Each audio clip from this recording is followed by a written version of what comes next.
இயேசுவின் ரத்தம் ஜெயம். Praise the lord my dear brothers and sisters. இந்த நாள்லையும் ஆவியானவர் உணர்த்தின காரியம், அந்நியனுக்கு பின் செல்லுகிறோமா? ஆவியானவர் உணர்த்தின வசனம் யோவான் எழுதின சுவிசேஷம் அதிகாரம் 10 வசனம் 5. அந்நியருடைய சத்தத்தை அறியாதபடியினால் அவைகள் அந்நியனுக்கு பின் செல்லாமல் அவனை விட்டு ஓடிப்போம் என்றார். And a stranger will they not follow, but will flee from him. For they know not the voice of strangers. John chapter 10 verse 5. என கண்மானவர்களே, இந்த இடத்திலே நமக்கு வசனம் என்ன சொல்லுதுன்னா, இயேசு கிறிஸ்து சொல்லுகிறார், அந்நியர்களுடைய சத்தத்தை ஆடுகள் அறியாதபடியினாலே அவனை பின் செல்லாது, மாறாக அவனை விட்டு ஓடி போகும் என்று சொல்லுகிறார். நாம் இந்த நாட்களில் அந்நியருக்கு பின் செல்லுகிறோமா? நம்ம கொஞ்சம் யோசித்து பார்க்கணும். இந்த அதிகாரத்தின் முதல்ல இருந்து இயேசு கிறிஸ்து என்ன சொல்றார் அப்படின்னா, ஆடுகளை குறித்தும் மேய்ப்பனை குறித்தும் பேசுகிறார். ஆடுகள் தங்களுடைய மேய்ப்பனுக்கு செவி சாய்க்கின்றன, அவன் சத்தத்துக்கு அவைகள் கீழ்ப்படிந்து பின்பற்றுகின்றன அப்படின்னு சொல்றாரு.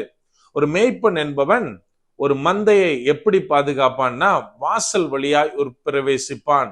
ஆனால் அந்நியனோ வாசல் வழியாய் வரமாட்டான், பக்க வழியாய் வருவான் அப்படின்னு சொல்லிட்டு தான் சொல்றாரு. ஆடுகள் அந்நியனுடைய சத்தத்தை அது புதுசா தான் கேட்கும். அவன் திடீர்னு அட்டாக் பண்ண வருவான், அதனால அவனுக்கு செவி கொடுக்காது.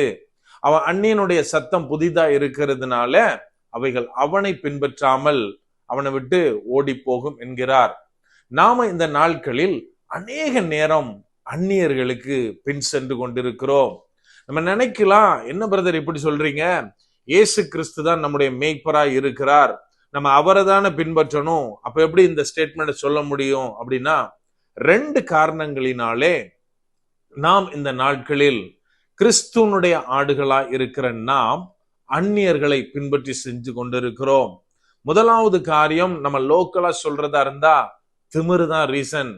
அதாவது ஒரு மேய்ப்பனுக்கு பின்னாடி செல்லுகிற ஆடுகள் கண்ட இடத்துல கண்ட நேரத்துல அது நினைச்சதெல்லாம் சாப்பிட முடியாது. மேய்ப்பன் கரெக்டா அதை ஓட்டிட்டு போவான், சரியான நேரத்துல ஃபுட்டு கொடுப்பான், நல்ல ஃபுட்டு கொடுப்பான். ஆனால் அந்நியன், அதாவது மேய்ப்பன் அல்லாத ஒருவன் ஆடுகளை மேய்ச்சான்னா, அந்த ஆடு எங்கெல்லாம் போகணும்னு இஷ்டப்படுதோ அங்கெல்லாம் விட்டுருவான். ஏன்னா அந்த ஆட்டை பத்திரமா பாதுகாக்கிறது அவனுடைய நோக்கம் கிடையாது. மாறாக அவன் கடைசியா கொண்டு போய் நிறுத்துற இடம் கசாப்பு கடையாதான் இருக்கும். என கண்மானவர்களே, இன்னைக்கு நம்மில் அநேகர் இந்த மாதிரி தான். தேவன் தருகிற வார்த்தையை விட்டு, தேவன் தருகிற ஊழியர்களை விட்டு அநேக கள்ள கிறிஸ்துகளின் பின்னால் சென்று எப்படி இந்த ஆடுகள் அந்நியனை நம்பி மோசம் போகிறதோ அதை போல் மோசம் போய் கொண்டிருக்கிறோம். என கண்மானவர்களை நாம் மிகுந்த ஜாக்கிரதையாய் இருக்க வேண்டும். அடுத்ததாக, அந்நியனை பின்பற்றுறதுக்கு ரீசன் என்ன தெரியுமா? தேவனுடைய சத்தத்தை ஐடென்டிஃபை பண்ண முடியாம இருக்கிறது. நான் உள்ள இருக்கிறேன், வெளியில ஒரு சத்தம் கேக்குது, அது அந்நியனுடைய சத்தமா என் தேவனுடைய சத்தமா எனக்கு ஐடென்டிஃபை பண்ண தெரியணும். ஒரு உதாரணத்துக்கு, இப்ப நான் என் பசங்க வீட்டுக்குள்ள இருக்கும் போச்சுல, நான் எங்க இருந்து எப்ப சவுண்ட் போட்டாலும் அவங்களுக்கு தெரியும் நம்ம டேடியோட சவுண்ட் அப்படின்னு. ஏன் அப்படின்னா, அவங்க என் சத்தத்தை கேட்டேதான் வளர்றாங்க. ஒவ்வொரு நாளும் என் கூட பேசுறாங்க. என்னோட கோபமான சவுண்ட் எப்படி இருக்கும், பாசமான கூப்பிடுறது எப்படி இருக்கும், எல்லா விஷயமும் என்னை பத்தி அறிந்திருக்கிறார்கள்.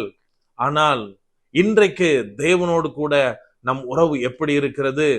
நான் தேவன்கிட்ட டெய்லி பேசினாதான் கூப்பிடுறது தேவனா அல்லது அந்நியனா அப்படின்னு என்னால ஐடென்டிஃபை பண்ண முடியும். என கண்மானவர்களே, ஒருவேளை நாம தேவனுடைய வார்த்தையில தேவனோட சரியான விதத்துல நம்ம ரிலேஷன்ஷிப் இல்லை அப்படின்னா, கூப்பிடுறது யாரு அப்படின்றதுல நம்ம ஐடென்டிஃபை பண்றதுல தோத்து போவோம். தேவனுக்கு பதிலாக பிறரை பின்பற்றுகிறவர்களாய் மாறி விடுவோம். என கண்மானவர்களை, நம் வேதத்தை தொடர்ந்து டெய்லி வாசிக்கணும். தேவன் ஆவியானவர் தருகிற அந்த வெளிப்பாடுகளை பெற்றுக்கொள்ள வேண்டும். அப்பந்தான் வெளியில இருந்து அந்நியன் ஒருவன் தவறான வெளிப்பாட்டை கொண்டு வரும்போது ஆவியானவரை கொண்டு நான் அவனை ஐடென்டிஃபை பண்ண முடியும். என கண்மானவர்களை, இந்த 2 காரியத்துல நாம் மிகுந்த ஜாக்கிரதையா இருக்கும் போது மாத்திரமே அந்நியரிடமிருந்து நாம் விலகி செல்ல முடியும். அப்படியே கண்களை மூடுவோமா? அன்பான ஆண்டவரே, இந்த நேரத்திலே அப்பா உம்மை நோக்கி பார்க்கிறோம். ஆவியானவர், நீர் எங்களோடு இருக்கிறீர், அதற்காக நன்றி செலுத்துகிறோம்.